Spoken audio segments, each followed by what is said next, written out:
Welcome to the deep dive. Today we're going straight to the source on Elon Musk's Neuralink. Yeah, Neuralink, Yeah. brain-computer interfaces. All that. We're diving deep into this crazy long but super interesting podcast interview with Lex Fridman. Oh, yeah, the Lex Fridman It interviews. covers like everything. They talk about the tech, obviously, but they also get into the first human patient's experience, which is Wild. yeah. It's a wild ride, honestly. You know what really struck me going through all of this? What's that? It wasn't just the what of Neuralink, like what it is and how it works. It was really the why.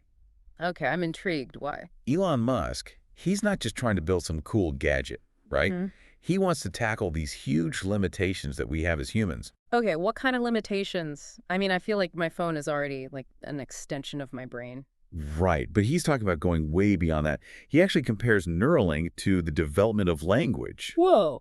Yeah, both of them are tools that connect our thoughts to the outside world, but Neuralink, it's like this massive speed upgrade to the interface. So instead of trying to find the right words, we could just think something and transmit it directly. Exactly. He even talks about conditions like Alzheimer's. He doesn't just see them as diseases, but as examples of how our own biology can fail us. I've never thought about it like that. And Neuralink, he thinks it could be a way to overcome those limitations, really push the boundaries of what humans can do. That's a bold vision. But before we get too deep into like the philosophy of it all, let's talk about how it actually works. This implant, the threads, the electrodes, it sounds like something out of a sci-fi movie. It's pretty wild. And the design is surprisingly elegant, too. You know how they get those threads into the brain? I was wondering about that. DJCO, he's the lead on the implant design, and he actually took inspiration from sewing needles. Sewing needles. Yeah. They needed something super thin and flexible to weave through brain tissue without causing damage. Sewing needles and brains, that's not a connection I would have made. But it makes sense, right? You need something really precise for a surgery like that. Absolutely. And it's not just a one-time thing. They had to think about how the brain would react over time, how to prevent scarring, and then there's the battery. Oh, right, the battery. How do they even... Wireless charging without, frying your brain. The engineering is mind-blowing. It really is. Speaking of mind-blowing, how about that surgery? Brain surgery just sounds terrifying. How do they even start? Well, Matthew McDougall, he's the head neurosurgeon at Neuralink, and he gets into a surprising amount of detail about the surgery in this interview. So they actually have this surgical robot that handles the really delicate part. A robot brain surgeon. I know, right? It says the most delicate part, placing those tiny threads into the brain. I have to ask, why a robot? Why not a human surgeon? It turns out even the steadiest hands are still too shaky for something this precise. The robot operates on a microscopic level, so it minimizes damage to the surrounding brain tissue. The surgeons are still in charge, of course, but the robot does the heavy lifting, literally. Okay, so you've got the implant, the surgery, but how do you get from brain signals to actually controlling something?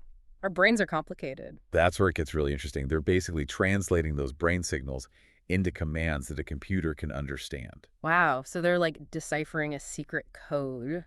Kind of. They use these complex algorithms to get rid of noise, find the patterns, and then figure out what the user wants to do, all in real time. It's like they're translating a language no one's ever completely understood. Right. And it's not just about like seeing individual neurons fire. It's about understanding the whole system, the connections. The bigger picture. Exactly.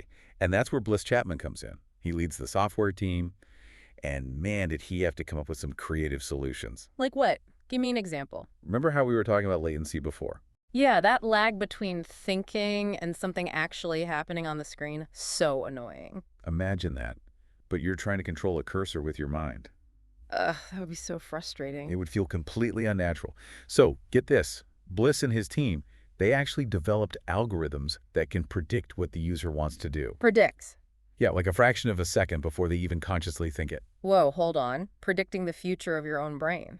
It's wild, but that's how they make the technology feel almost, more intuitive. Okay, that makes sense. They even talk about wanting to create, like, the best mouse in the world. Yeah, I remember them saying that. But I mean, that's all theory, right? Code, algorithms, what about actually using it? Exactly. That's where Nolan comes in. Right, Nolan, the first Neuralink patient? He's the one pushing the limits of this tech. For sure. And the Neuralink team, they've learned a ton from him, what works, what doesn't, how the brain adapts to this kind of thing.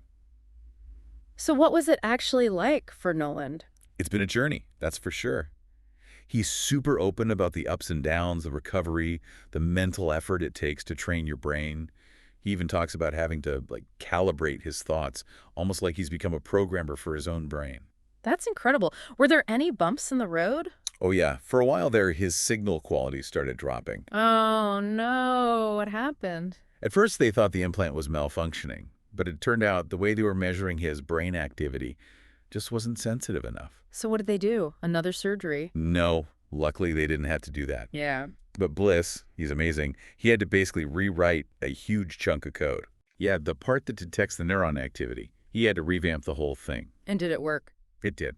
Nolan, he's really dedicated, never gave up on the training, and eventually he was back on track, even surpassed his old records. Wow, that's remarkable.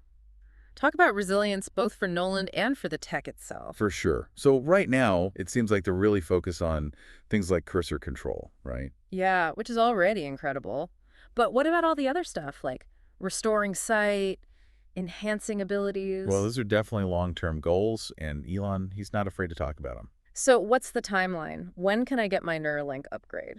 It's not quite that simple. I mean, what they did with Nolan is amazing, but there's still a lot to figure out. Of course, it's still early days. Right, but Yeah. the potential is definitely there. It's like we're standing right on the edge of something massive, but we can't quite see it yet. Yeah, like we're looking right at the horizon, you know? Exactly. And that actually reminds me of something Nolan talked about, his experience with trying to, like, retrain his body. Oh, you mean how he could see his brain activity through the Neuralink interface, Yes. even when he couldn't feel any progress? Yes. That really struck me. Even if he couldn't physically feel it yet, he could see that his brain was adapting, it was learning. Right. Makes you wonder what we could accomplish if we all had that kind of window into our own minds. It's a powerful thought, isn't it? Yeah. Imagine seeing the connections forming in your brain as you learn a new language or pick up a new skill. It'd be like upgrading from a textbook description of the brain to this live interactive map. Exactly. And think about the potential, not just for, like, treating diseases, but for education, for personal growth. Oh, wow. Yeah.